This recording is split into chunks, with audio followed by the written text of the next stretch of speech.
저를 혹시 보신 분이 계신가요?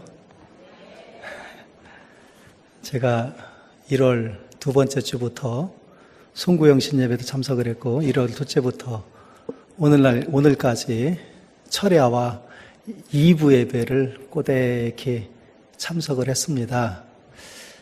앞에 보시면 잘 몰라도 뒤에 앉아있을 때 뒤를 보시면 기억나시는 분이 많이 계실 거예요. 왜냐하면 제가 맨 앞에 앉아서 예배를 잘 드렸기 때문에.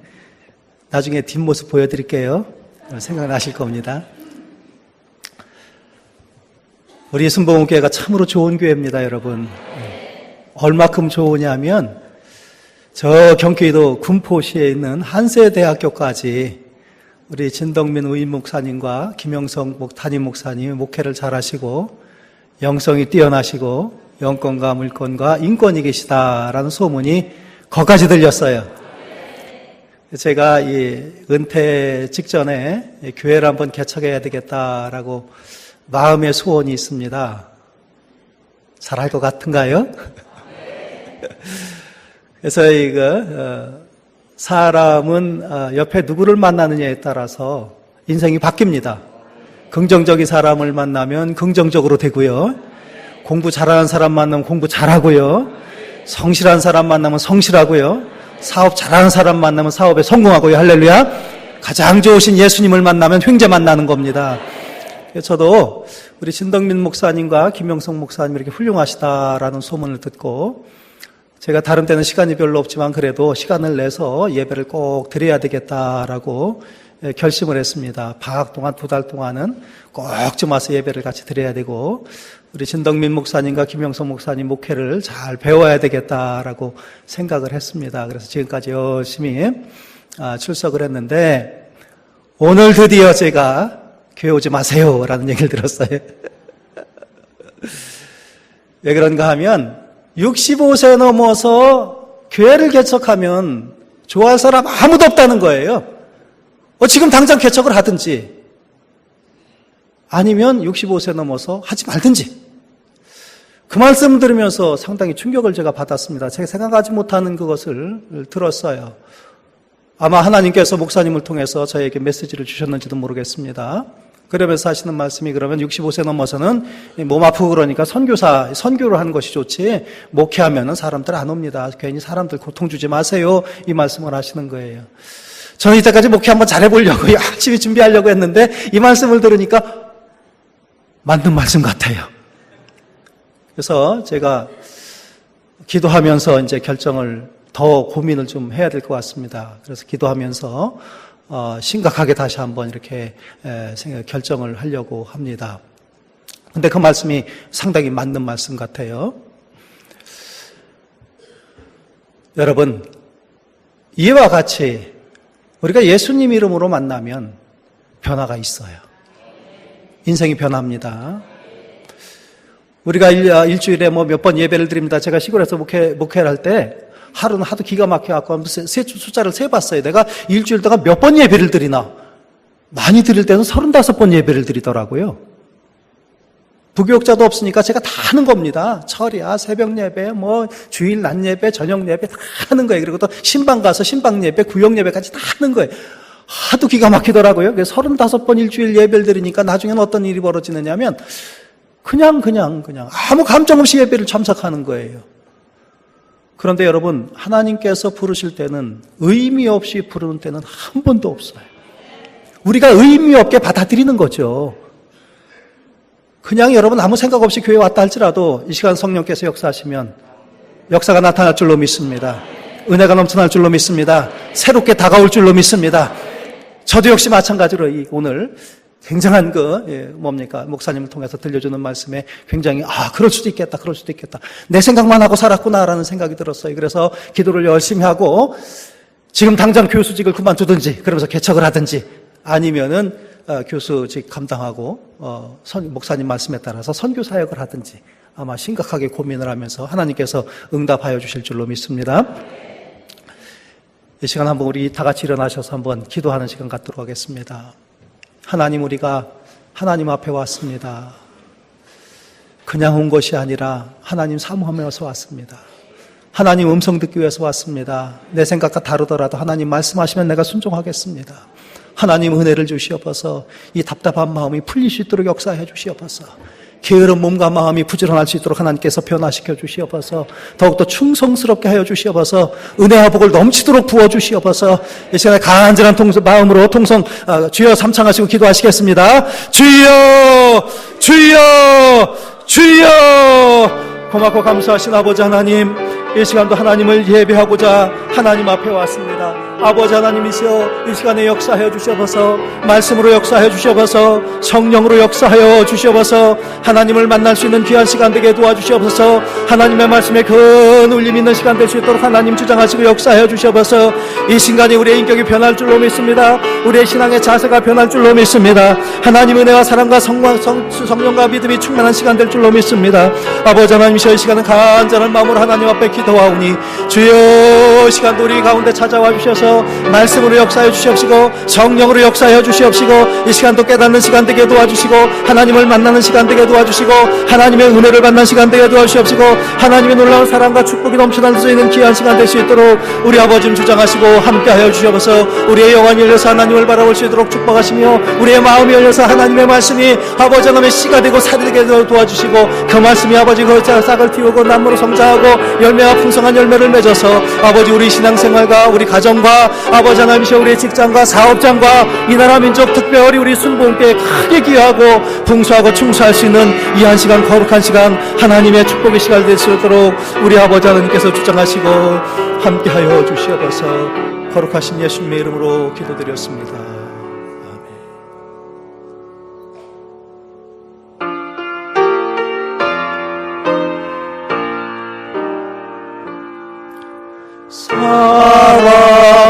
사랑하는 자여, 내 영혼이 잘된 것 같이 내가 범사에 잘되고 강건하기를 내가 간구하노라.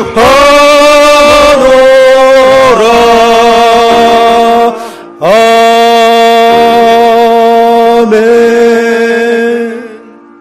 고마우신 아버지 하나님, 저희들 일주일 동안 세상에서 세상 일 하다가 하나님 전전에 모였습니다. 지금까지 내 고집대로 살아왔다 할지라도, 지금까지 세상 일에 염려하며 근심하며 살아왔다 할지라도 이 시간 모든 걸 다 십자가 위에 내려놓기 원합니다. 우리에게 생명 주시고 우리에게 복을 주시고 우리를 변화시키는 하나님을 바라보기 원합니다.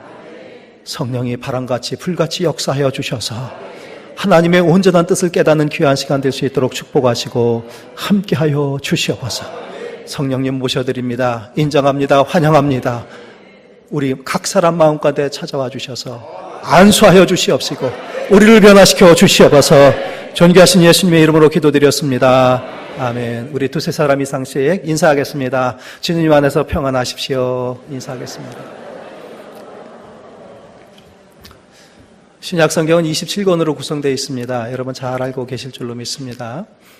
근데 장르별로 구분해 보면 복음서 4권, 사도행전, 그리고 바울 서신 13개, 히브리 서신과 7개의 일반 서신이 있고 그 다음에 맨 마지막에 요한계시록이 이렇게 배열되어 있습니다.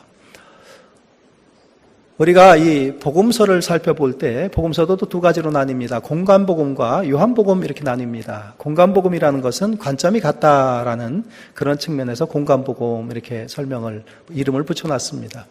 관점이 같다라는 것은 예수님의 사역이 기사와 이적으로 가득한 거기에 강조점을 두고 이렇게 저술한 것이 공관복음입니다.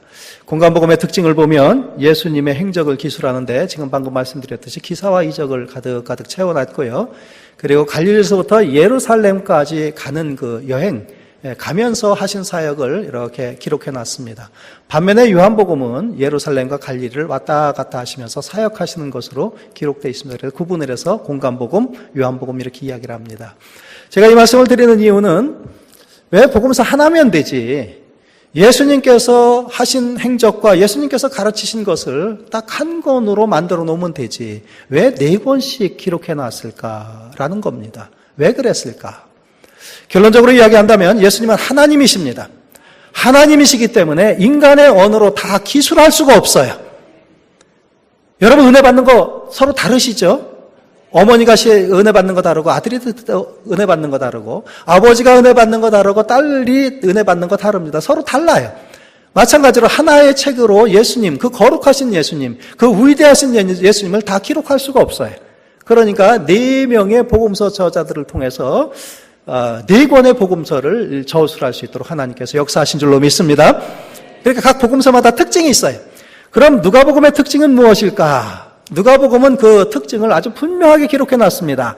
1장 3절 4절 말씀해 보면 다음과 같이 말씀하십니다. 그 모든 일을 근원부터 자세히 미루어 살핀 나도 데오빌로 각하에게 차례대로 써보내는 것이 좋을 줄 알았노니 이는 각하가 알고 있는 바를 더 확실하게 하려 함이로다. 그러니까 성경 저자가 하나님의 감동을 받아서 성경 말씀을 기록하는데 자기는 분명히 그렇게 이야기를 하는 거예요. 많은 사람들이 저술을 했지만 자기가 봤을 때는 약간 더 자세하게 썼으면 좋겠다 그 말이에요. 자세하게 썼으면 좋겠다. 왜 자세하게 씁니까? 그 다음 말씀에 보면 자세하게 쓴 것은 더욱더 확실하게 알게 하기 위함이다 그 말이에요. 자세하게 알면 더욱더 확실하다 그 말이죠. 병원에 가서 진단을 받을 때, 병에 대해서 진단을 받을 때 자세하게 알면 어떻습니까? 치료 방법도 더 세밀해질 수가 있는 거예요. 치료가 더 빠르겠죠? 그러니까 누가복음 저자는 예수님께서 하신 말씀과 예수님께서 하신 행적을 통해서 보다 자세하게 하기를 원하는 겁니다. 자세하게. 그러니까 신앙도 역시 이 등급이 있는 것 같습니다. 정도가 있는 것 같아요. 어떤 사람은 그냥 두루뭉실하게 아는 사람이 있고 어떤 사람은 조금 더 진전된 사람이 있고 오늘 말씀과 같이 어떤 사람들은 데오빌로 같은 사람은 그냥 두루뭉실하게 알고 있는 사람이에요. 그런데 어떻다고요? 그 사람에게 확실하게 알아야 됩니다. 확실하게 알아야 됩니다. 그러니까 내가 지금 더 확실하게 쓰겠습니다. 그러니까 정신 똑바로 차리고 잘 읽어보세요라고 이야기하는 거예요. 여러분에게 소개할 거룩한 말씀이 너무나도 많습니다만은 특별히 저는 누가복음 5장 1절서부터 11절 말씀을 통해서 베드로를 부르시는 모습을 통해서 이 베드로를 예수님께서 왜 부르셨는지 그리고 베드로가 어떠한 모습으로 주님 앞에 충성하였는지 여기에 대해서 한번 자세하게 살펴보기로 원합니다. 그냥 두루뭉실하게 살펴보는 것이 아니라 자세하게 한 자씩 한 자씩 자세하게 한번 살펴보기 원합니다. 자, 마태마가 누가복음에 보면 베드로를 부르시는 모습이 다 들어있습니다. 근데 마태복음에는 예수님께서 그냥 부르셨어요. 사람을 낚는 어부가 되리니 말씀하시니까 베드로가 아멘 그러면서 따라갔어요. 반면 마가복음에는 베드로가 주님의 제자가 되었다라고 이야기하고 있고요. 반면에 누가복음에는 자세하게 기록됐어요. 자세하게. 예수님과 베드로에게 무슨 일들이 있었으며 어떤 심정 변화가 있었으며 어떠한 단계를 거쳐서 베드로가 하나님 앞에 충성했는지 예수님의 신실한 제자가 되어 있는지 이 누가복음 말씀을 통해서 우리는 살펴볼 수 있다는 겁니다. 하나씩 하나씩 살펴보면서 우리가 은혜를 받고자 합니다. 이 은혜를 받고 우리가 예수님을 좀 더 알기로 원합니다. 우리가 베드로에 대해서 조금 더 알기로 원합니다. 우리가 순종한다는 것이 무엇인지에 대해서 조금 더 한 걸음 더 나가기로 원합니다. 자, 우리가 이 본문 말씀을 통해서 첫 번째로 알아야 될 것은 예수님이 우리를 찾아오신다는 거예요. 믿으시면 아멘 합시다. 예수님 우리를 항상 찾아오시기를 원하세요. 항상 곁에 계시기를 원하세요. 우리가 모를 뿐이지 항상 예수님은 성도들을 찾아오시기를 원하는 분이 하나님이다, 예수님이다 라고 말씀드릴 수가 있습니다. 세상하고는 다르죠. 세상은 어떻습니까? 내가 찾아가야 되는 거예요. 학교도 내가 찾아가야 되고요. 취직자료도 내가 찾아가야 되고요. 심지어는 교회도, 교회 담임 목사님도 요즘은 내가 찾아가서 이력서를 내야 돼. 그게 담임 목사 되는 거예요. 세상 사람들 다 찾아다니는데 자기가 잘 되기 위해서 자기가 원하는 것을 찾아다니기를 원하는데 오늘 성경 말씀 예수님은 우리가 예수님을 찾아가는 것이 아니라 예수님이 베드로를 찾아오신다는 거예요. 정말 놀라운 거예요. 하나님은 거룩하시기 때문에 예수님은 거룩하시기 때문에 우리가 그분에게 가려면은 갈 방법이 없어요. 그러나 참 감사하게도 은혜롭게도 예수님은 베드로를 찾아오셨습니다. 그런데 말입니다. 예수님이 그냥 찾아오시는 게 아니고요. 때가 있더라고요. 이 본문 말씀에 보면. 아무 데나 찾아오시는 것이 아니고요. 때가 있더라고. 어떤 사람, 어떤 때에 그 사람 찾아갈 수 있는 예수님의 모습을 발견할 수 있어요. 자, 그렇다면 베드로가 어떠한 상황에서 예수님이 찾아가셨는지 우리가 한번 궁금합니다. 이걸 한번 그래서 한번 본문을 통해서 한번 쭉 살펴봤어요. 예수님께서 베드로를 찾아가셨을 때는 베드로가 어떤 때입니까? 밤이 맞도록, 이 말은 밤새도록 그 말입니다. 밤새도록 고기를 잡았지만 잡은 것이 있다고요? 없다고요? 없다고. 없는 그 상황 가운데 찾아가신 거예요. 우리는 지금 고기 잡는 사람이 아니니까 예를 들어서 공장에서 일하는 사람으로 한번 생각해 보십시다. 밤새도록 철야로 일을 했어요. 아침이 되었습니다. 여러분 기분 좋겠습니까? 아니면 피곤하고 지치겠습니까? 피곤하고 지치겠죠. 피곤하고 지쳐 있는데 그 사람한테 뭐 툭 찔러 그 말 걸고 시비 걸고 그러면 그 짜증 나겠습니까? 안 나겠습니까? 짜증 나겠죠. 아마 베드로가 그런 상태인 것 같아요. 밤새도록 고기를 잡았지만 고기를 전혀 잡은 것이 없어요. 실망해서 낙심해서 그물을 씻고 있는데 예수님이 찾아가셨어요. 여기서 중요한 것은 베드로가 여러분 왜 밤새도록 고기를 잡았느냐는 거예요.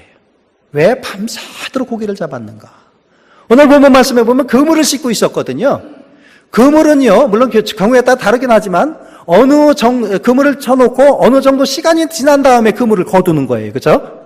자, 그렇다면 밤새도록 고기를 잡을 이유가 있겠습니까? 없겠습니까? 초저녁에 그물을 치고 새벽녘에 가서 거두는구만이.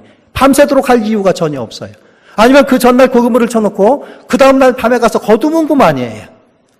요즘 텔레비전 프로그램에서 또는 유튜브에서 그런 거 많이 나오더라고요. 어부들에게 그러더라고요. 오늘 고기 못 잡아서 실망하시겠습니다. 그러니까 대부분의 어부들은 뭐라고 답변합니까? 오늘 못 잡으면 내일 잡으면 되지요. 무리하면 큰일 납니다. 이렇게 답변을 합니다. 아마 베드로도 그와 같은 심정일 거예요. 그날 못 잡았습니다. 못 잡았으면 어떻습니까? 다음날 잡으면 그만이에요.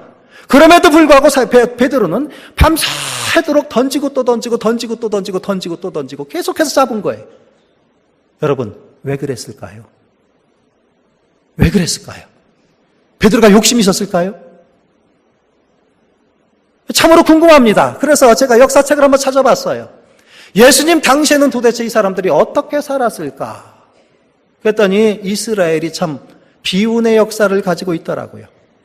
그 이전은 생략하고 이후만 예수님 당시 비슷한 시기만 이야기하겠습니다. BC 332년 알렉산더 대왕에 의해서 나라가 멸망을 했어요.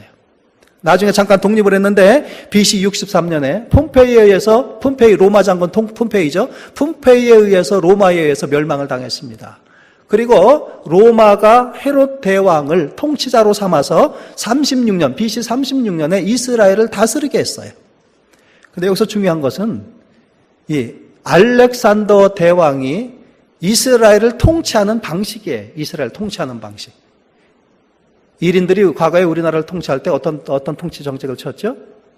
민족 말살 정책을 펼쳤죠? 그래서 한국말 쓰지 못하게 하고, 한글 못 쓰게 하고, 한국적인 건 다 파헤쳐버리고요. 그리고 이 당시에 조선 사람들이 영험하다라고 생각하는 곳은 어땠습니까? 다 대못을 박아놨어요. 길을 끊는다고 말이죠. 민족 말살 정책을 펼쳤어요. 근데 알렉산더 대왕은 민족 말살 정책을 펼친 것이 아니라 엘리트 정책을 펼칩니다. 엘리트 정책은 무엇을 이야기하는가 하면 세상에 살아가면서 가장 중요한 것이 권력과 돈과 명예잖아요. 그죠? 이 세 가지라고 이야기하지 않습니까? 이 세 가지를 한 사람한테 다 몰아주는 거예요. 엘리트한테, 소수의 사람한테 몰아주는 거예요. 이것이 소위 말해서 엘리트 정책, 이렇게 이야기하는 겁니다. 알렉산더 대왕이 이 정책을 펼친 이유는 알렉산더가 원래 마케도니아 사람이에요. 마케도니아 사람인데 이 사람은 교육을 누구한테 배웠느냐면 여러분 잘 알고 계시다시피 아리스토텔레스한테 배웠습니다. 아리스토텔레스는 헬라 사람이에요. 마케도니아 사람이 아닙니다. 그러니까 이 알렉산더 대왕은 헬라의 우수한 문물에 의해서 교육을 받은 사람이에요. 요즘 식으로 가면 유학파예요. 유학파. 아주 명문 하버드나 예일 다녀온 그럼 유학파입니다. 이 사람이 나중에 정복전쟁을 펼치는데 자기의 이 막강한 힘이 어디서부터 왔느냐? 바로 헬라화된 것으로부터 왔다라고 생각을 하기 시작합니다. 따라서 자기가 정복하는 곳곳에는 다 헬라식으로 바꿔버리는 거예요. 어떻게 바꾸느냐면 1000명에서 한 5000명 정도 들어가는 도시를 만듭니다. 거기에다 관공서를 만들고 교육기관을 만들고 은행을 만들고 목욕탕을 만들고 그래서 엘리트들은 다 거기에 사는 거예요. 그리고 주변에 있는 위성 도시들은 그 도시에서 필요한 물품을 제공하는 겁니다. 그러니까 도시에 사는 몇 사람만 호화호식하며 잘 살고 있는 거지. 나머지 주변 사람들은 어떻습니까? 철저하게 못 사는. 철저하게. 어느 정도로 못 살았느냐? 어느 정도로 못 살았는가 이 고고학자들이 연구를 많이 했습니다. 특별히 후생 유전학자들이 로마 당시에 발견되는 뼈들을 다 분석을 해봤어요. 분석을 해봤더니 요즘 기술이 참 엄청나더라고요. 분석을 해봤더니 이 사람이 살아있을 당시에 무슨 음식을 먹었는지, 이 사람이 살아있을 때 영양 상태가 어떤지 다 밝혀지는 거예요. 뼈를 모아서 연구를 해봤더니 절반 이상이 어린아이 뼈예요. 이건 뭘 의미합니까? 성년까지 다 살지 못했다는 거예요. 성년뼈를 분석해봤더니 40세가 넘지를 못합니다. 그러니까 평균 수명이 몇 살입니까? 40살쯤밖에 되지 않은 거예요. 더 중요한 것은 이 뼈를 분석해보니까 대부분이 극심한 영양실조 상태예요. 그러니까 우리가 생각한 그 이상으로 못 사는 거예요. 하기야 남 얘기할 필요 없죠. 어르신들 많이 계신데 제가 올해 환갑이거든요. 40년 전, 50년 전만 해도 제 배가 볼록하게 나왔습니다. 많이 먹어서 볼록하게 나와네. 배 나오는 건 두 가지 중에 하나입니다. 첫째는요, 많이 먹어서. 두 번째는요, 못 먹어서 영양실조 걸려서 배가 나와요. 우리 다 배가 나와 있었어요. 그와 같은 영양실조 상태에 있는 겁니다. 도시의 사람들은 어느 정도 잘 살았는데 요즘도 그렇지 않습니까? 도시에 있는 특히 강남 사람들은 잘 살지 않습니까? 잘 산다고 얘기하더라고요. 전 잘 모르는데. 잘 살지만 반면에 시골에 있는 사람들은 못 살. 이게 이 로마의 이 정책 중에 하나입니다. 그러니까 예수님 당시에는 갈릴리 주변에 우리가 이 가버나움이라든가 이런 곳만 알고 있는데 사실은 세포리스라는 도시가 있었습니다. 굉장히 중요한 도시예요. 여기는 로마 군대가 머무르고 있는 곳입니다. 이 로마 군대가 머무르고 있으면 그 사람들이 먹을 것, 입을 것, 쓸 것까지 그 주변에 있는 사람들이 다 공급을 해야 되는 거예요. 그러니까 그 세포리스라는 도시 때문에 갈릴리에서 잡히는 모든 고기들, 갈릴리 주변에서 생산되는 모든 공산품들, 갈릴리 주변에서 생산되는 모든 식료품들, 이건 다 어떻습니까? 수탈되어 가는 거예요. 수탈되어 가는 거예요. 물론 베드로는 절대 가난한 사람은 아닌 것으로 보여요. 왜냐하면 본문 말씀에 보면 배가 몇 척 있다고요? 2척 있다고 그럽니다. 그물도 있었어요. 그러니까 자영업 하는 사람이기 때문에 아주 최극빈층은 아닌 것으로. 그럼에도 불구하고 먹고 사는 것이 편하다고요? 편하지 않다고요? 하루 벌어 하루 먹고 사는. 하루에 한 끼 먹으면 잘 먹는 그런 구조예요. 자, 그렇다면 베드로가 가서 고기를 잡았습니다.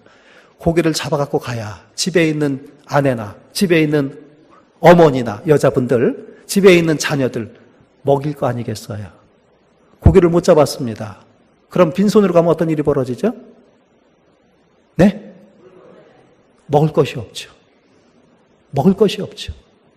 세상에서 가장 기쁜 일 중에 하나가 부모님이, 내가 일해서 부모님이 잘 되시는 거, 부모님은 자식 입에 밥 들어가는 거, 그게 가장 기쁘다고 그러잖아요. 그죠?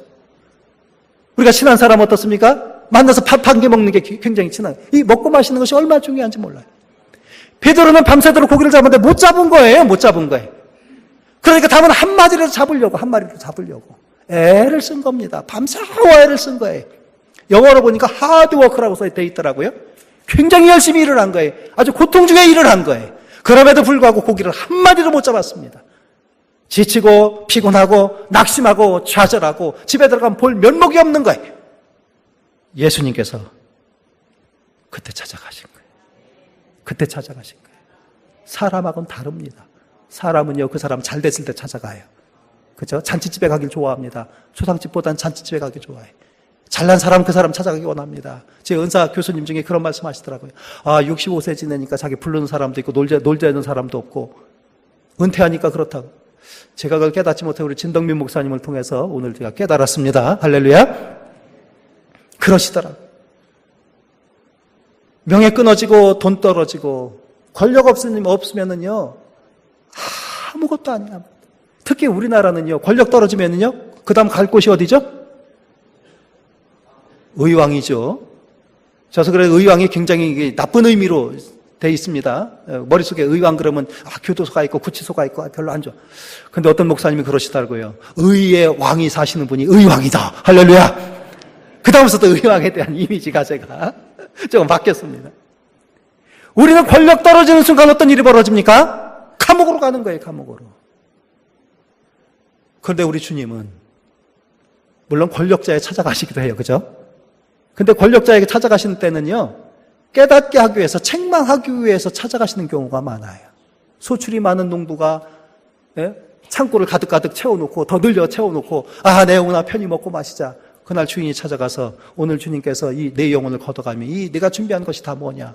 그때도 찾아가셨죠. 그죠? 찾아가셨는데 그것은 축복하기 위해서 문제를 해결하기 위해서 찾아가신 것이 아니라 이 사람의 잘못된 것을 지적하기 위해 찾아가신 거예요. 근데 오늘 베드로는요, 베드로를 찾아오신 예수님은 베드로가 절대 절망의 순간에 찾아오신 거예요. 더 이상 아무런 소망이 없는 그 상황 가운데서 찾아오신 거예요. 이것이 신앙이라는 겁니다. 우리는 이것을 믿어야 되는 거예요. 우리가 인생을 살다 보면 어떻습니까? 잘 되기 원해요. 잘하고 싶어요. 할렐루야. 정말 잘하고 싶잖아요. 부모님한테 효도하고 싶고요. 친구들한테 잘해주고 싶고, 어른들한테 잘해주고 싶고, 내 자식한테 잘해주고 싶고, 직장에서도 좀 인정받고 싶고. 그런데 그게 마음대로 됩니까? 잘 안 되잖아요. 저 여러분 귀공자같이 생겼죠? 남들이 그렇게 얘기해요. 전 잘 모르는데. 근데요, 하나님이 제가 사범대학 졸업했는데 그냥 사범대학 졸업했으면 고등학교에 가서 같은 선생님들끼리 편하게 있으면 그냥 편안하게 살자 하는 거잖아요. 그죠? 월급도 꼬박꼬박 나오겠다. 느닷없이 신학교로 부르신 거예요. 그래서 제가 하나님께 딜을 했어요. 빅딜을 했어요. 하나님, 저 교수가 되게 하시면 제가 순종하겠습니다. 20대 후반에 20대 중반에 예수를 믿고 20대 후반에 신학교를 간 사람이 31살에 신대원을 간 사람이 여러분 교수가 되고 박사가 되기까지는 얼마나 노력을 했겠습니까? 제가 5개국어를 공부를 했거든요.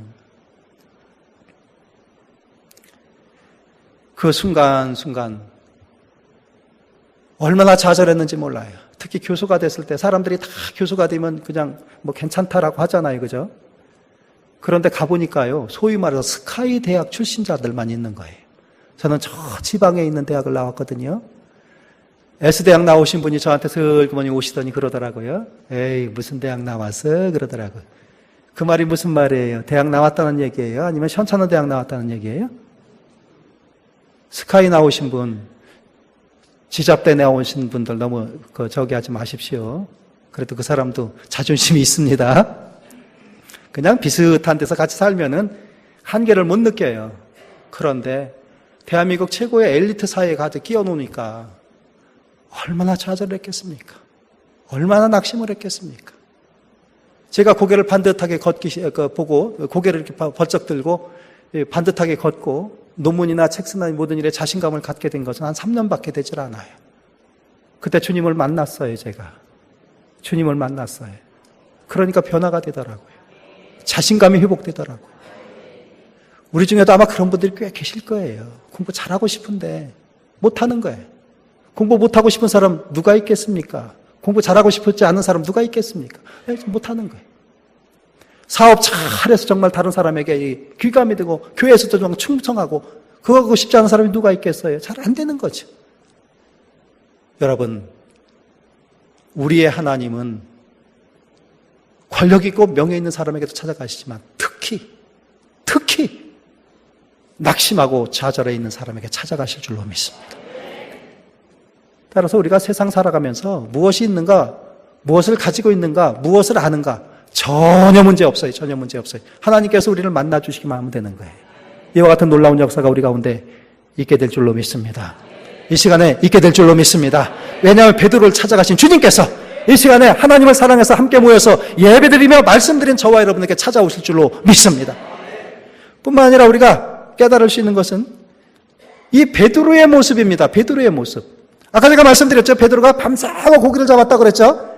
못 잡았다고 그랬습니다. 그럼 그 베드로의 심정이 어떻다고요? 짜증나는 상황, 낙심한 상황, 지친 상황. 이런 때는 어떻습니까? 누가 건들기만 하면 같이 싸우는 거죠. 그죠? 그러시잖아요. 여러분 안 그러십니까? 싸우잖아. 같이 싸우자는 거죠. 나 건들기만 해봐. 나 건들기만 하면 너도 죽고 나도 죽고 이판사판 공사판 이렇게 이야기하지 않습니까? 그 상황에 찾아갔어요. 제가 이렇게 성경을 해석하는 것이 좀 약간 너무 과한 거 아닌가라는 생각되는데 근거가 있어요. 자, 무슨 근거가 있겠느냐? 예수님께서 고기를 기적적으로 많이 잡게 하신 후에 베드로가 보인 반응이 뭡니까? 예수님 발 아래 엎드려서 뭐라고 그랬어요? 나는 죄인입니다. 나를 떠나소서 그랬어요. 좀 안 맞지 않아요? 안 맞지 않았습니까? 아니, 죄인까지 될 필요는 없잖아요. 그죠? 예수님이 깊은 데로 가서 고기를 잡으라. 말씀에 순종해서 고기를 잡았어요. 순종하지 않는 사람이 얼마나 많은데. 그런데 베드로는 어떻습니까? 피곤하고 지쳤어도 가서 순종을 해서 고기를 많이 잡았어요. 그러면 뭐라고 반응보여야 됩니까? 아, 주님 말씀대로 하시니까 제가 이제 고기를 많이 잡았습니다. 혹시 예수님 굉장한 어부 아니세요? 전직 어부 아니세요? 아마 이렇게 반응 보일 겁니다. 제가 주님 열심히 따라다니겠습니다. 고기 많이 잡겠습니다. 이런 반응을 보일 거예요. 그런데 베드로가 보인 반응은 어떻다고요? 나는 죄인입니다. 죄를 졌다는 거죠. 무슨 죄를 졌을까요? 그럼 베드로가 무슨 죄를 졌을까요? 물론 따지고 보면 굉장히 많은 죄를 졌겠죠. 그런데 지금 이 이야기 속에서는 예수님과 관련해서 무슨 죄를 졌겠어요? 속으로 아마 예수님을 비꼬았을지도 몰라요. 아하, 내가 더 전문가지 당신이 더 전문가일 수가 없지. 그래서 그물을 던졌습니다. 한편으로는 많이 잡았으면 좋겠다. 다른 한편으로는요. 안 잡히기만 해봐라. 어떻게 한다? 내가 가만히 있지 않겠다. 이런 마음이 있었을까요? 없었을까요? 있었어요. 근데 고기를 많이 잡았네. 그러니까 어떻습니까? 그 마음이 죄가 된 거지, 죄가 된 거죠. 우리 세상 살면서 그러잖아요. 저 사람 참 정말 미워했는데 나중에 보니까 나를 정말 사랑하는 사람이고 나를 위해서 일한 사람이고 나만 혼자 괜히 미워했어요. 그럼 어떤 마음이 들죠? 미안하잖아요. 그럼 사과를 해야 되잖아요. 베드로도 아마 그런 것 같아요. 사과를 한 거. 한편으로는 잡았으면 다른 한편으로는요. 아, 짜증나는데 왜 와서 이러실까? 아마 그럴 거예요. 아주 극도로 짜증나 있는 상황이에요. 자, 마음으로는 극도로 짜증나 있지만 예수님께서 말씀하셨습니다. 배를 좀 띄워놔라. 베드로가 어떻게 했다고요? 띄워놨다고요? 안 띄워놨다고요? 발길로 걷어차서 띄워놨습니까? 아마 그런 표현 없는 거 보니까 이제 그냥 이렇게 노를 젓든지 아니면 손으로 밀든지 해서 공손하게 띄워놨을 거예요. 짜증 잔뜩 나고 지치고 낙심하고 좌절해 있는 상황에서 예수님 와서 말씀하실 때 어떻다고요? 예수님과 대화하면서 그걸 밀어놓는 거예요. 우리는 베드로의 이 모습을 봐야 되는 겁니다. 사람은요, 자기가 짜증나 있으면 자기 짜증나는 대로 해요. 그죠? 그쵸? 목사도 똑같더라고. 제가 옛날에 시골에서 교회를 개척을 할 때 저는 금식을 했어요. 하나님, 이 목회 개척해야 되겠습니다. 정말 열심히 한번 하겠습니다. 금식을 하고 있는데 우리 집사님들이 이제 제가 이렇게 교회를 개척한다 그러니까 또 감동을 받으셔서 제가 샹데리어를 이거 뭐죠? 샹데리어 불 이거를 사온다고 어떤 한 분이 작정을 하시고 서울까지 가서 직접 사서 샹데리어 130만 원짜리를 그게 90년대인 것 같으니까 130만 원이면 엄청난 돈이에요. 사가지고. 근데 이분이 너무 기쁘니까 오시다가 삼겹살에 콜라를 드시고 온 거예요. 거기다 마늘을 안 드셨으면 좋겠는데 마늘까지 드셨습니다. 금식하고 있는 저는 어떨까요? 아우, 미워 죽겠더라고. 얼굴이 막 짜증 잔뜩 났어요. 목사도 그러더라고요. 베드로도 아마 짜증 났을 거예요. 그런데 어떻습니까? 예수님 말씀에 군소리하지 않고 맞아들이시는 거예요. 이런 사람이 복받습니다. 이런 사람에게 하나님의 역사가 나타날 줄로 믿습니다. 이런 사람을 하나님께서 사용하실 줄로 믿습니다. 왜 그럴까요? 왜 그래야 될까요? 정말 짜증나지만 다른 사람을 왜 맞이해야 될까요? 마태복음 25장 34절부터 40절 말씀까지 보겠습니다. 내 아버지께 복을 받을 자들이여 나와 창세로부터 너희로 하여 예배된 나를 상속받으라. 내가 줄일 때에 너희가 먹을 것을 주었고 목마를 때에 마시게 하였고 나그네 되었을 때에 영접하였고 헐벗을 때에 옷을 입혔고 병들었을 때에 돌보았고 옥에 갇혔을 때에 와서 보았느니라. 이에 의인들이 대답합니다. 뭐라고 대답합니까? 주여, 우리가 어느 때에 주께서 줄이신 것을 보고 음식을 대접하였으며 목마른 것을 보고 마시게 하였나이까? 어느 때에 나그네 되신 것을 보고 영접하였으며 헐벗으신 것을 보고 입혔나이까? 어느 때에 병드신 것이나 옥에 갇히신 것을 보고 가서 배웠나이까 하리니. 이 사람들이 그런 예수님을 그렇게 했다고요? 안 했다고요? 안 했다는 겁니다. 그런 일을 안 했다는 거예요. 그랬더니 임금이 대답하십니다. 내가 너희에게 이르노니 너희가 여기서 내 형제 중에 지극히 작은 자 하나에게 한 것이 곧 내게 한 것이다. 그 말에. 그러니까 주님은 언제 찾아오실지 모르는 거예요.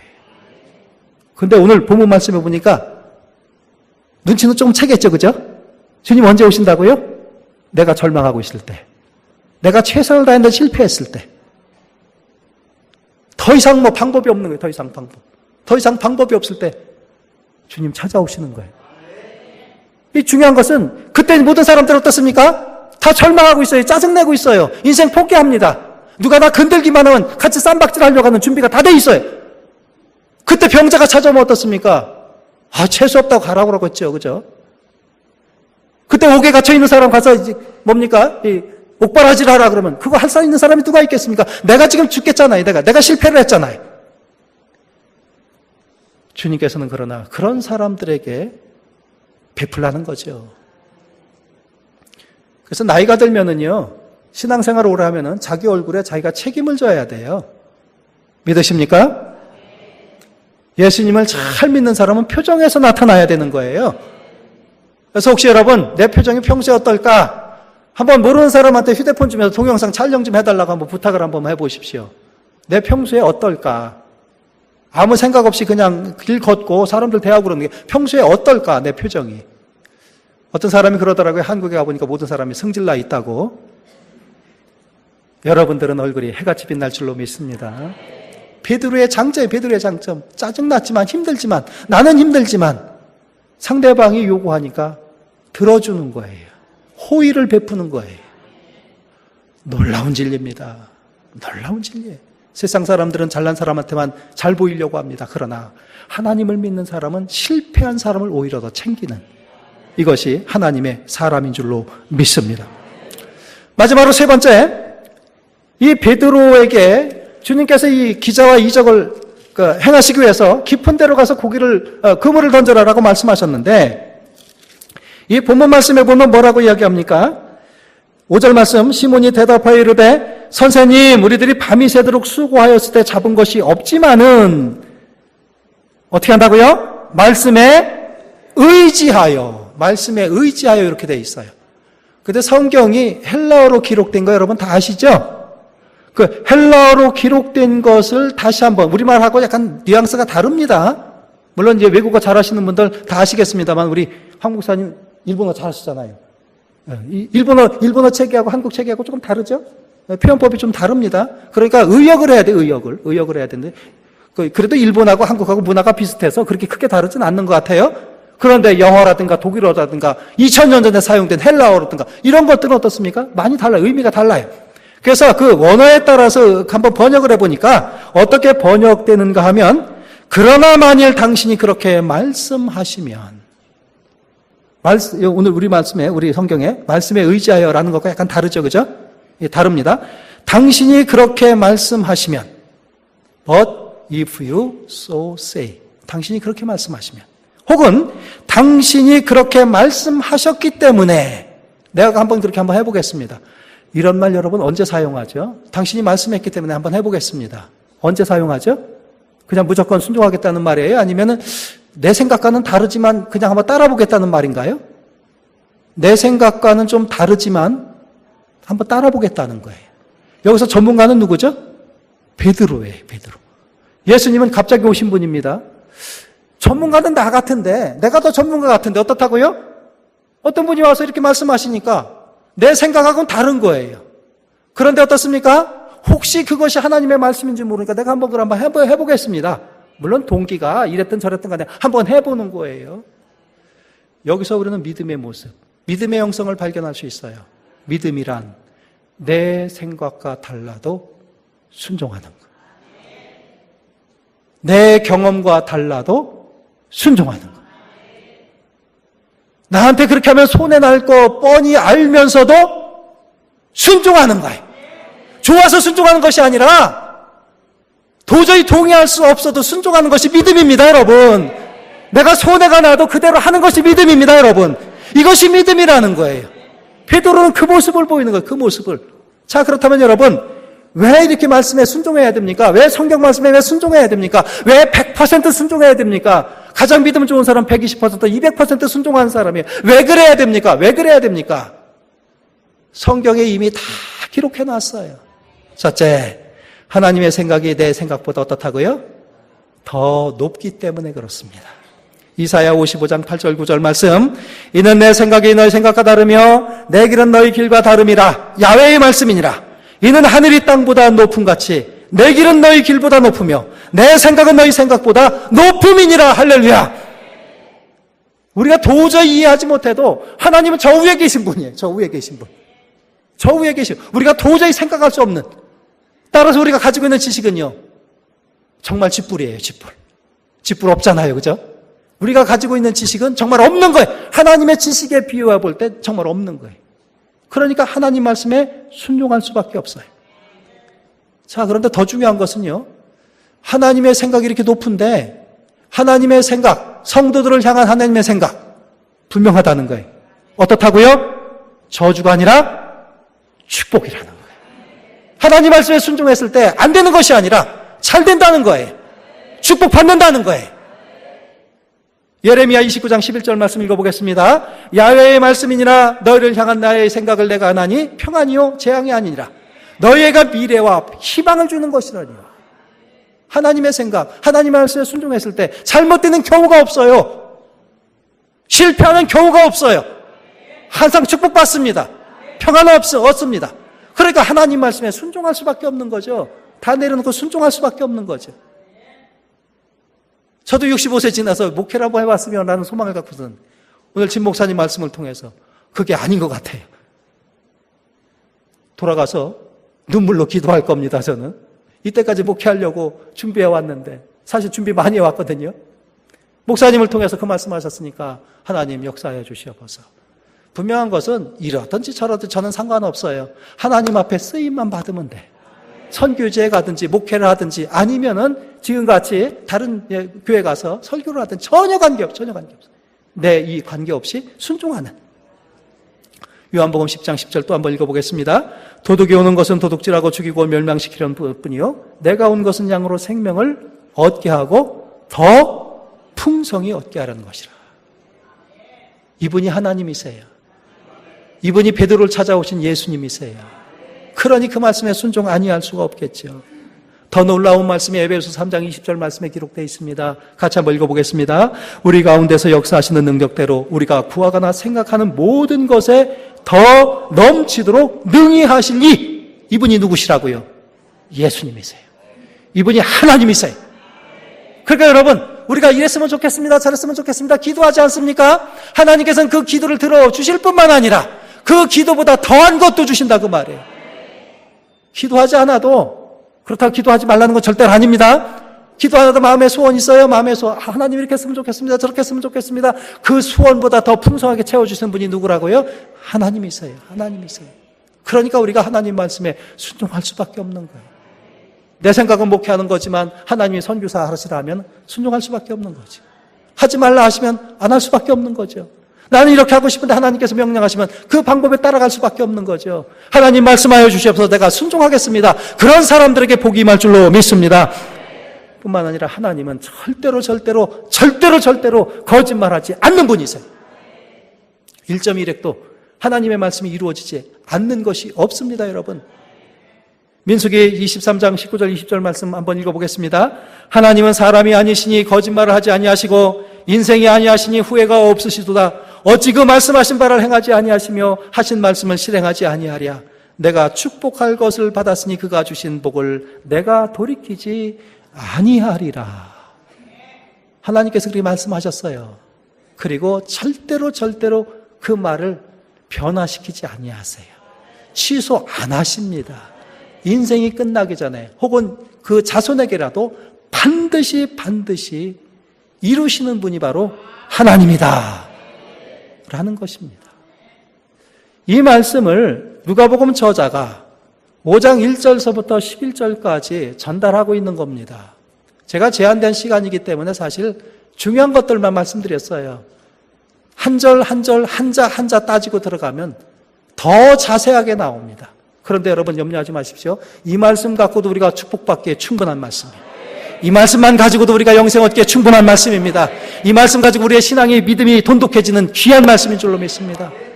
사랑하는 여러분, 말씀에 순종하십시다. 축복의 말씀에 순종하며 축복이 임할 것입니다. 영생의 말씀에 순종하면 영생이 임할 것입니다. 믿음의 말씀에 순종하면 우리가 믿음이 더욱더 담대해질 줄로 믿습니다. 더욱이 내 생각과 달라도 순종하십시오. 나에게 불리해 보여도 순종하십시오. 어떤 형편과 처지에서도 우리가 순종하는 모습을 보여야 됩니다. 특히 어려울 때, 실패했을 때, 짜증날 때 원망하는 것이 아니라 하나님 말씀 묵상하면서 그 하나님 말씀에 순종하면 어려움이 물러갈 줄로 믿습니다. 원수 사탄은 물러갈 줄로 믿습니다. 병마도 물러갈 줄로 믿습니다. 실패도 물러갈 줄로 믿습니다. 하나님의 놀라운 축복이 임하게 될 줄로 믿습니다. 간증 하나 하면서 예배를 마치도록 하겠습니다. 미국 시카고 그러면 여러분 뭐가 생각나십니까? 저는 시카고 그러면은 교통 나쁜 게 생각이 나요. 제가 시카고 한번 들렸다가 돌풍이 부는 바람에 비행기를 놓쳤어요. 그래서 한 이틀 동안 얼마나 고생을 했는지 그 기억밖에 나질 않아요. 근데 시카고 그러면은요, 옛날부터 갱스터의 본고장이에요. 깡패의 본고장. 알카포네인가요? 옛날에 그런 영화도 있었고 책도 있었고, 그 교회에 알토레도 목사님이라는 분이, 우리 순복음교회 목사님이십니다. 네브라스카에 에서 교회를 개척했다가 그쪽으로 이제 옮기셨습니다. 옮기신 지 4년 됐다고 그래요. 4년 됐는데 성도 중에 한 사람이 갱스터 보스가 들어온 거예요. 무섭겠죠, 그죠? 깡패 두목이 들어왔으니까. 근데 이 사람이 은혜를 받은 거예요. 예수님을 만난 거예요. 어느 정도로 예수님에게 순종하는가 하면, 하루는 하나님께서 그렇게 말씀하시더래요. 너 지금까지 마약 팔아서 돈 벌었지? 마약 팔지 마. 너 코카인 팔아서 돈 벌었지? 코카인 팔지 마. 너 술 팔아서 돈 벌었지? 술 팔지 마. 너 11조 안 했지? 11조 꼭 드려. 이렇게 말씀하시더라는 거예요. 여러분, 깡패 두목이 이 말씀에 순종할까요? 안 할까요? 근데 이분은 순종을 했다니, 순종을 했다는 겁니다. 목사님한테 전화를 걸어서, 하루는 전화를 걸어서 그렇게 상담을 하더래요. 목사님, 저 완전히 파산 났습니다. 뱅크럽 됐습니다. 사업하다 실패하면은 자기만 실패한 것이 아니라 주변 사람들한테도 영향을 미치잖아요. 그죠? 그래서 내가 잘 돼야 됩니다. 정말 잘 돼야 돼. 하나님 앞에 올바로서 여러분 잘 되시기 바랍니다. 축복받기 원합니다. 여러분이 잘 되시면 주변 사람들 다 예수를 믿게 되고요.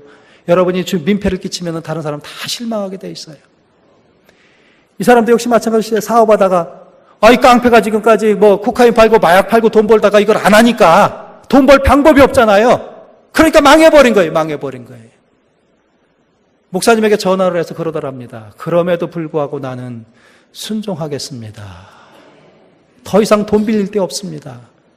아마 그 말을 미뤄서 볼 때 그 금융기관에서 더 이상 돈 빌려주지도 않고 일가 친척에게 다 빌렸는데 더 이상 빌릴 데도 없다, 그런 의미겠죠.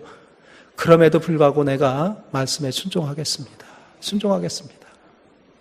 몇 달 지나고 나서 목사님이 스프링필드로다가 말씀 증거하러 가셨는데, 말씀 증거하기 전에 전화가 왔대. 뭐라고 전화가 왔느냐, 목사님. 제가 특허를 하나 출원을 했는데 그 특허가 풀렸습니다. 그래서 돈을 벌게 돼 있습니다. 그 말씀은 무슨 말씀입니까? 순종하니까 이런 일이 벌어진다는 거예요. 교회가 성장한다는 것은 우리에게 축복입니다. 교회 가서 은혜를 받으면 일주일 삶이 힘들지 않아요. 피곤하지 않아요. 정말 신납니다. 교회 가서 은혜를 못 받으면요, 일주일이 힘들어요. 어려워집니다. 세상 사는 것도 힘든데 신앙까지 힘들어지면 정말 힘들어지는 거예요. 근데 그 교회는 그렇게 응답받은 사람이 가득 넘쳐나니까, 응답받은 사람들 웃고 다니겠습니까? 울고 다니겠습니까? 웃고 다니는 거죠. 소문난 잔치에 먹을 것이 있는 거죠. 사람들이 몰려들기 시작하는 겁니다. 4년 만에 몇 명까지 성장했을까요? 2,000명까지 성장했답니다. 할렐루야. 한국의 2,000명하고 미국의 2,000명은 달라요. 미국 사람은 잘 안 모여요. 2,000명까지 모여요. 수많은 사람들이 은혜를 받고, 수많은 사람들이 성령을 받고, 교회가 성장하고 발전하고, 그분은 또 성도들을 자랑하며 전 세계를 다니시는 거예요.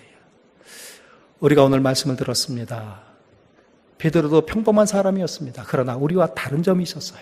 그것은 뭐냐면 자기 형편 생각하지 아니하고 상대방을 먼저 배려하고 주님을 먼저 배려하고 내 생각과 좀 다르지만 주님의 말씀에 순종하는, 할렐루야, 이것이 믿음인 줄로 믿습니다. 여러분, 내 생각이 다르더라도 말씀에 순종하시기 바랍니다.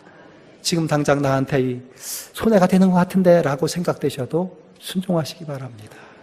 하나님의 큰 복이 여러분이 삶이 끝나기 전에 혹시 여러분이 받지 못하면 여러분 자손에게 1000배, 10,000배가 되어 임하게 될 줄로 믿습니다. 기도하겠습니다.